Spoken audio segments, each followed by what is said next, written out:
Last time on Dragon Ball Z, I made Game Master's My Thoughts series. This means I'm finally able to record Wii U games. How awesome is that? Let me tell you, the minute I saw gameplay for this game, I was immediately hooked. Jeez, what's with all these electrical problems going on here?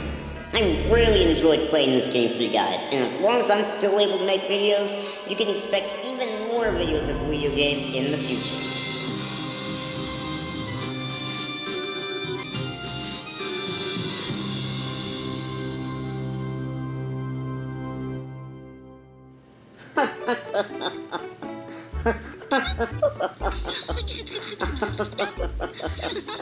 Oh man, I can't believe I've been watching this for the past 5 hours.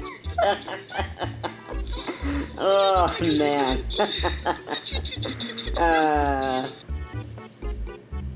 What the? What's this doing here? Tiny Toon Adventures. I don't remember downloading this. Hold on. Apparently it's a game based off of a cartoon series.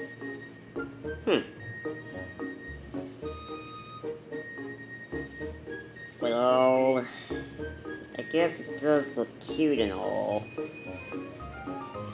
Okay, I might as well give it a shot. I mean, it did find its way onto my computer after all, and at the least I could do is see if it's any good or not. So, just go ahead and extract all this.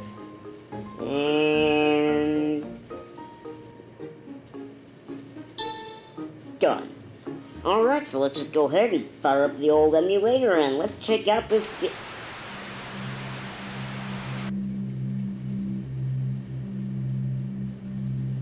Okay, well, let's just check out the game, I guess. So, this is a game based on the 90s cartoon series Tiny Toons. I never watched Tiny Toons, and so after one of my friends recommended that I do this game, I decided to check it out and see if it's worthy of a My Thoughts video. So, let's not waste any more time, let's fire up this game and see if it's any... Hey son, I got this new app. I can't quite figure it out. Could you...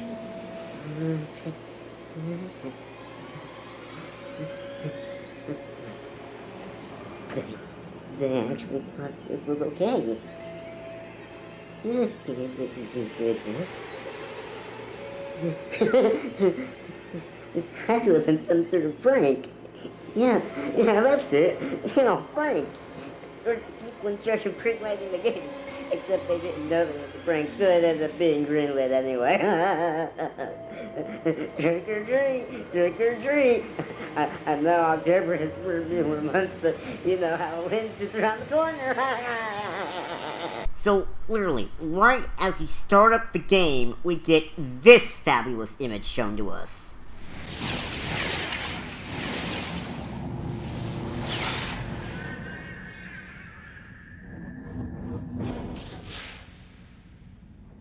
Good start! Trust your instincts. You know, that's actually really good advice for this particular situation. Like, if you see a creepy alien being born before your very eyes, and your instinct starts telling you to turn off the system right then and there, you should probably listen to those instincts. So we select Start Game and get our opening cutscene.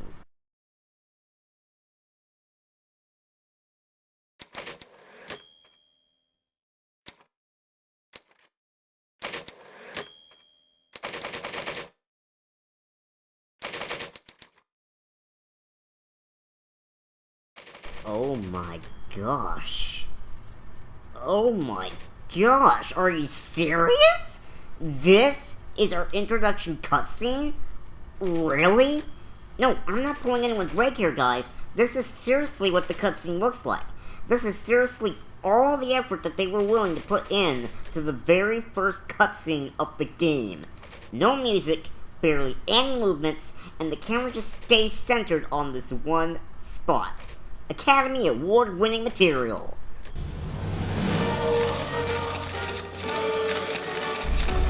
Oh, and just you wait until you hear the game's plot. You ready for this? No, seriously, are you fully prepared for what I'm about to tell you? Because this story is going to blow your mind. Fasten your seatbelt. Helmets on. Okay. The story is about how Plucky forgot to do his homework. So he wants to build a time machine so he can go back in time to do his homework.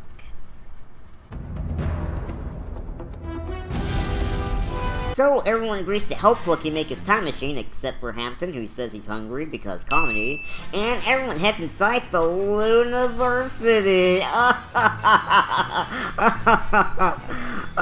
Trust me, ladies and gentlemen, that's going to be the highlight of the comedy for this game. So the actual game starts with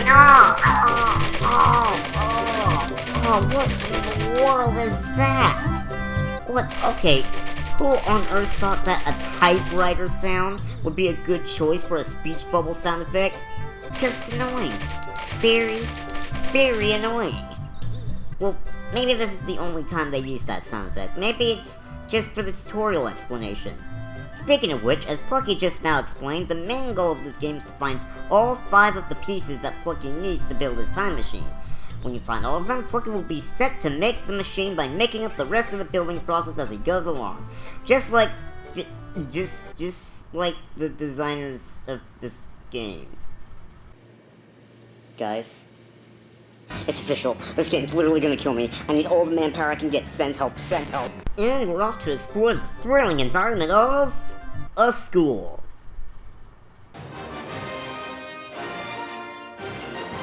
Something you might notice rather quickly is that this game plays a whole lot like a point-and-click adventure game.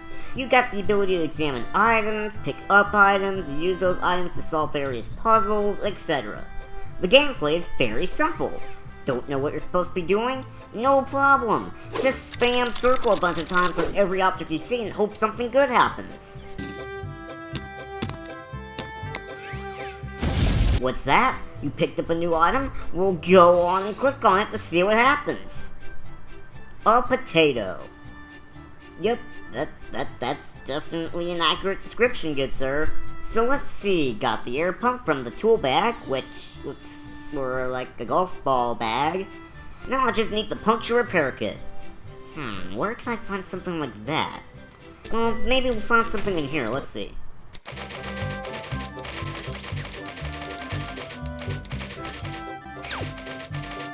Going to make that sound for the whole game, isn't it? So, once we open the film canister thing with this can opener, we find the puncture repair kit. Don't ask why a can opener is stuck on a tennis net ball, or how a puncture repair kit got inside a film canister, because I have literally no idea. With that, we already have 2 out of the 5 pieces. That means getting the other 3 pieces should be a piece of cake, right? Oh, I wish. There are some difficult puzzles in this game, but they're not difficult in a good way. They're difficult because half the time they make no sense.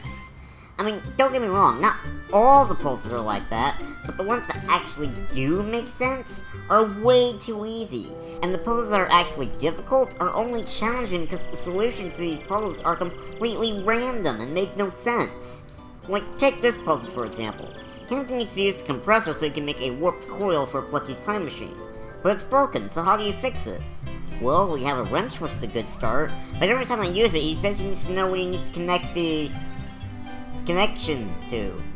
So, what item do you need to use to complete the connection? Why, a fire extinguisher, of course! Sure, why not? Because whenever my VHS to DVD recorder starts malfunctioning, it's totally fine. Because I know that in order to fix it, all I need to do is take the VHS and hook it up to my applesauce and everything will be okay. And that basically sums up this game's idea of a difficult puzzle. Use random objects on random things. That's not a challenging puzzle. A challenging puzzle should have a solution that does make sense, but still isn't obvious. It should really make you think in order to solve the puzzle. And even if the puzzle does contain wacky, strange means of completing it, it should at least still make sense in terms of the world that the game takes place in. Take a game like Tales of Monkey Island, for example. That's a game that has zombie pirates, talking skulls, enchanted lockets to teleport to other people's bodies, and monkeys with magnetic tails. Now, obviously, none of these things exist in real life and don't make any logical sense whatsoever. But they can use these things to come up with some creative puzzles. I'm not going to go over the entire game here, since this is a review of this abomination of the game and not Tales of Monkey Island. But basically, Guybrush is on trial and he needs to prove that he's not guilty by disproving everyone's testimonies. One of the testimonies is about how Guybrush apparently paralyzed this guy's pet cat a while back. So in order to prove that he's quote-unquote innocent, you had to pour iron shavings into the cat's food bowl. Then once the iron shavings were inside the cat, you had to use the magnetic monkey in order to pull the cat onto the monkey's tail. This makes it look like the cat is attacking the monkey, making it look like he was the one who paralyzed the cat, not Guybrush. This is how a cartoonish solution to a puzzle should work. Establish the rules of your game world first, then have the player use those rules to figure out how to progress through the game. Using iron shavings to attach a cat to a magnetic monkey obviously doesn't make sense in real life, but in the Monkey Island universe, it does. And it didn't feel like they were throwing random solutions at you, because you knew what was possible in the Monkey Island universe and what wasn't. By Monkey Island standards, it made sense. Connecting a fire extinguisher to a compressor in order to fix it doesn't make sense even by cartoon standards. There's nothing in this game telling me that that sort of thing was possible, so it just comes off as the developers throwing in this random puzzle solution that makes the game seem harder than it actually is, which is probably exactly what they did, but I'm just saying. So after using the magical fire extinguisher to fix the compressor, we finished making Plucky's warped coil and we give it to him. Suddenly, Babs walks in and comments on the fact that Plucky's making a time machine. You know, to remind the player that there's an actual plot to this game. In fact, it's actually kind of difficult for me to comment on the story like I usually do, because that's seriously how the whole story plays out. Character walks in, comments on the time machine, then character walks out and solves some puzzles. Then another character walks in, comments on the time machine, then character walks out and solves some puzzles. That's seriously all that happens. So now Plucky needs to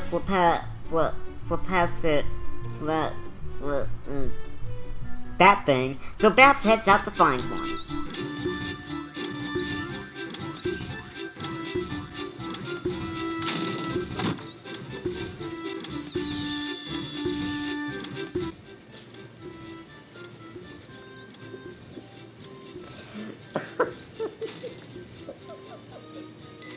I'm sorry, but I still can't tell if this is a girl character.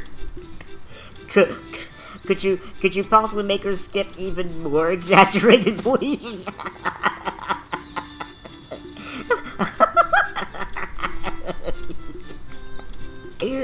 Seriously, this animation is hysterical. My gosh, you know it's a sad time when the most enjoyment that you got out of the game was from a character's walk cycle. Like, no joke, this walk cycle is literally the best part of this game. So we had to find the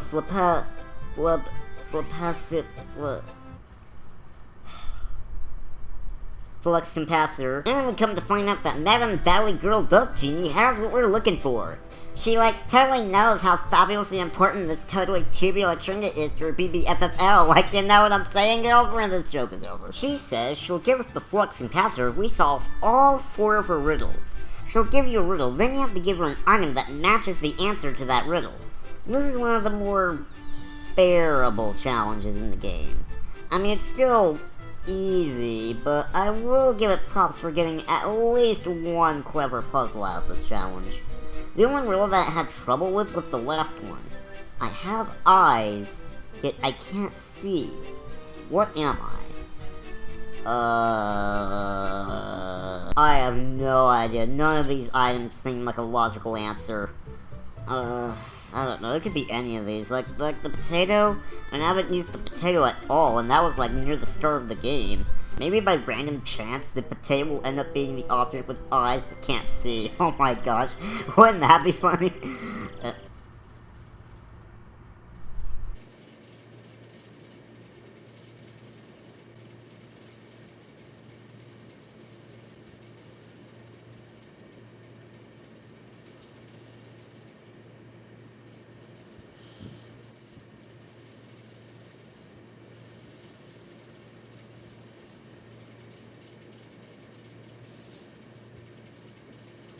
Potato.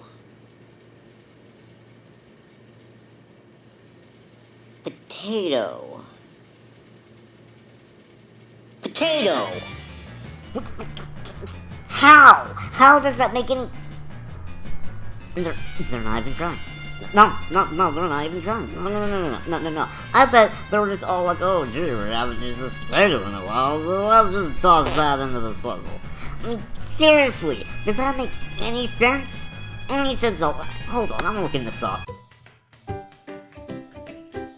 Oh, I'm sorry. Apparently, the dots on the potato are called eyes. Yeah, the dots on the potato apparently have a name now. This is a game for kids, right?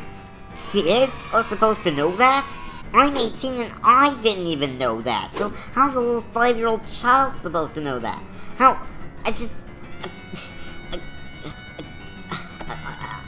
don't know what to do. I don't know how to transition out of this. I just... cue the dancing polar bear clip! I don't know. This game's gonna break me, guys. And it's not like the inventory system really helps much with this puzzle either, seeing as how it's literally impossible to complete this puzzle without making at least 2 trips. Do you see those 2 icons on the right side of the screen? Yeah, that's your inventory. The whole thing. Each and every single character you play as can only carry up to 2 items at a time, and when you've maxed out the inventory, you can't carry anything else. If you want to pick up another item you've come across, you have to run to the locker room, type in the locker combination, empty out your inventory by putting the items in the locker, then you have to run all the way back to the item you found in order to pick it up. Sound annoying yet? No? Well then let me say this. You see a puzzle and you know how to solve it. Great! Awesome! Fantastic! But you don't have the item that you need in your inventory. So you have to run all the way back to the locker room, type in the combination, get the item, then run all the way back to the puzzle, and then solve the puzzle. And this is something you end up doing a lot. Run to the locker, empty out and grab some items, then run back, then run to the locker, empty out and grab some items, then run back, then run to the locker, empty out and grab some items, then run back. Is that fun? Is that fun gameplay? No, it's not. It's annoying. It's aggravating. It's tedious. yeah, that's the perfect word I use to describe this game. Tedious. Running back and forth between my original location and the lockers is incredibly tedious. I don't want to have to keep running all the way back to this one location just to get one little item for one little puzzle. Why can't I just have an infinite inventory like most adventure games do? No, seriously, why can't I? I mean, normally I'd question how that sort of thing is even possible, like, oh, he's a dog.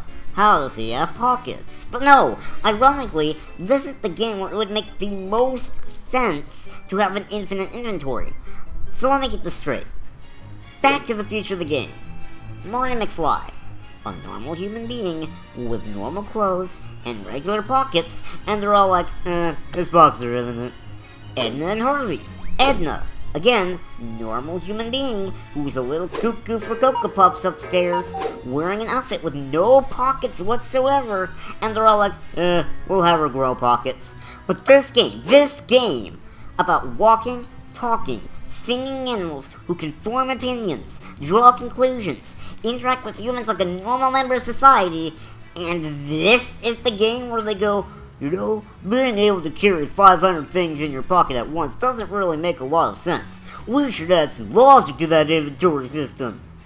Although I don't really know why I'm complaining by this point. After all, this is a game where kids are supposed to know that potatoes have eyes and fire extinguishers are mechanics. So we finally get the fantastic Mr. Flux from this chick, and we give it a Plucky. And believe it or not, something different actually happens. Plucky walks in, but he doesn't comment on the time machine. This time, Plucky comments on the time machine. Oh my gosh, I don't think I can handle this, guys. Everything is changing so fast, this game's really breaking new ground here. We're almost done with this game, guys. We're only one piece away before we can finally get the satisfaction of going back in time and undoing this whole mess. We're so close I can practically taste the sweet time-traveling goodness. So come on, let's wrap this up as quickly as possible. We just gotta hope we don't run into you. You thought I was gonna forget about you, didn't ya?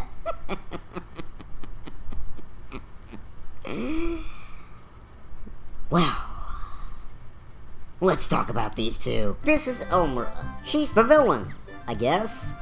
And this is Max. He's also the villain, I guess.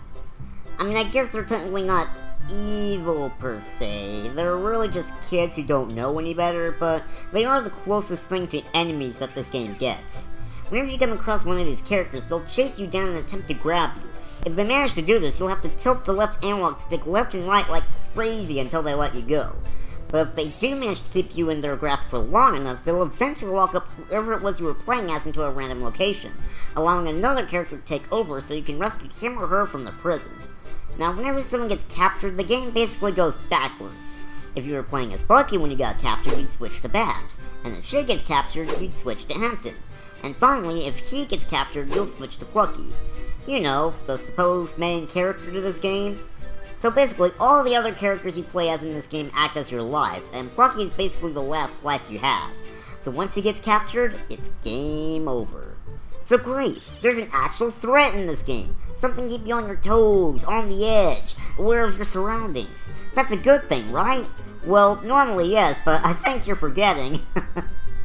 We're playing Plucky's Derped adventure. In order to avoid these characters, you just have to walk around them.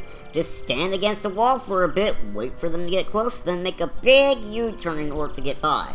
And the reason why you need to do this is because you never have enough room to just go around and walk by them quickly, because they only appear in hallways. Always. Never anywhere else. Do you know how many hallways there are in this game? 5. 5 hallways. And 3 of those hallways are connected. That means as you're making your way from location to location, you will be running into these two up to 3 times in a row. Let's get to next room. Oh, rats. Oh, they're everywhere. They're multiplying! Ah! Oh, and remember those lockers I mentioned earlier? Well, I'll bet you can't guess how you get to those lockers. The hallways. Yep. So if you thought running back and forth between the lockers and the puzzle you were in the middle of solving wasn't tedious enough, well, you can rest easy knowing you have to deal with these little brats in the process. Every single time. It's a blast! Trust me. Oh, and did I mention there are no checkpoints in this game? Yeah, none. Zip. Well, that's technically not true. This game basically lets you create your own checkpoints by saving, and if it's your first time playing, you're going to need it. See those slowly closing eyes as Max and Elmira hold on to you for longer and longer? That's your health meter, and as far as I can tell, there's no way to replenish it. So unless you want to start the whole game over from the beginning, you better make sure you save often. But, get this. Even saving the game is tedious to do in this game. Yeah, you didn't think that was possible, did you? Well, Tiny Toons found a way, ladies and gentlemen. You see, the only way to save is by quitting the game. There's no save and continue option. Just save and quit. So that means every time you want to create a checkpoint in this game, you have to save the game, watch the loading screen, go back to the main menu, load the game, watch the loading screen again, watch the introduction cutscene again for some reason, then continue playing from where you left off. And this wouldn't be so bad if you didn't have to do it so much, but like I said, if it's your first time playing this game, you're going to need to rely on this save system while you get used to trying to avoid Max and Elmira. So you gotta put up with this a lot at the beginning. To be fair, once you figure out the pattern and learn the tactic needed to avoid these two, it becomes really easy and you won't even need the save system by that point. But it's still tedious nonetheless. Anyway, I'm getting sick of this game now, so let's try to wrap this up. Plucky gets this magic paintbrush and uses it to reveal a door, and really enjoys doing it, apparently.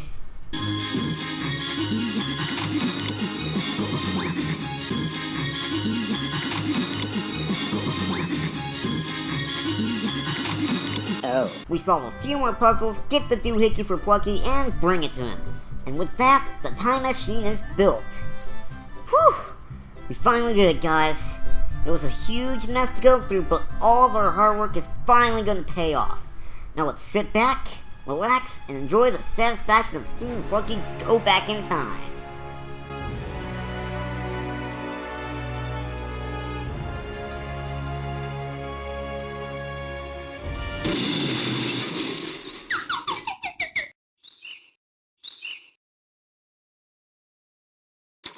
Well, Toonsters, let that be a lesson to you all.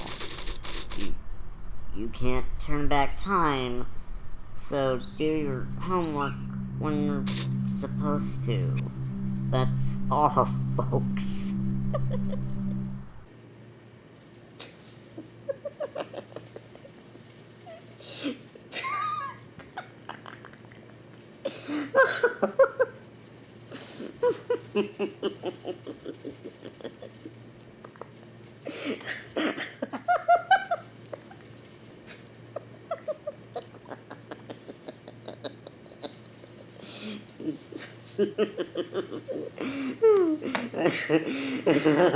I'm gonna kill this game! This game is awful. It's one of the worst. I can't believe someone could actually mess up the adventure game genre this badly. With puzzles that are either way too easy or so difficult to the point where they make no sense. The inventory system is garbage. Avoiding Elmer and Shorty McShortshorts over here gets incredibly tedious incredibly quickly. And the story? Well, there practically wasn't one. There is nothing here. Nothing. Not even the music is the least bit enjoyable. They play those kinds of songs that get really annoying after it repeats for the 50,000th time. Stop. Make it stop. Get it out of my head. I can't. I just can't. There's nothing redeemable about this game. Well, wait, actually, wait. I just remembered. There actually is one good thing about this game. At least it's short. There is nothing worth looking at in this game. Avoid it at all costs. So I can tell you right now, there is no reward worthwhile for beating this terrible game. Do your homework when you're supposed to. We didn't need a slapped-on moral for this whole mess. We need a satisfying conclusion. But no, instead you go all like, well, thanks for playing our game that we slapped together in one afternoon. Here's something we pulled off our moral of the day calendar because, you know, we didn't want to put any actual effort into this ending. Also, be sure to buy Tiny Toons merchandise, including Season 1 box set on DVD, only for $9.99. That's all new buy! Ugh. Oh, gosh.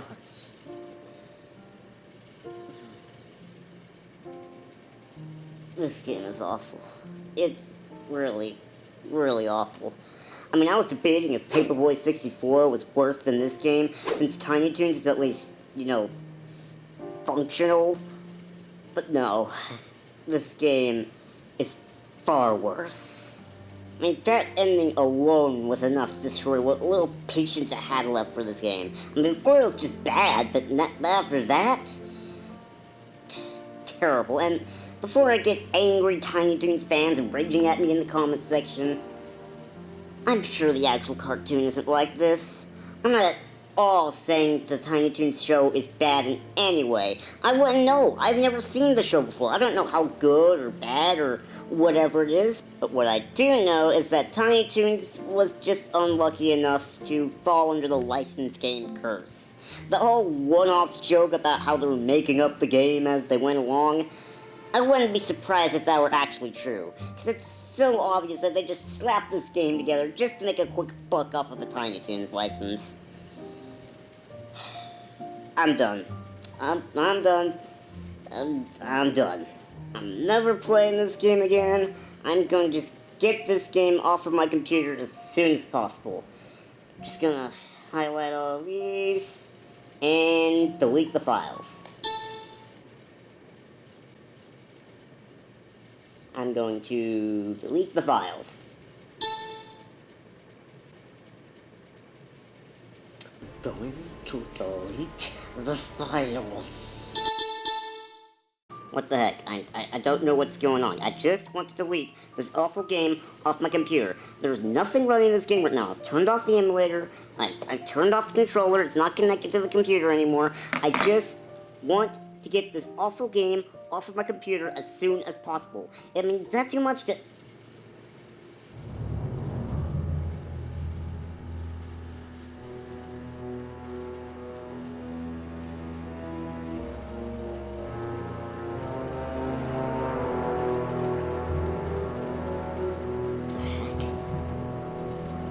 on here?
Yeah, that's going in the blooper reel.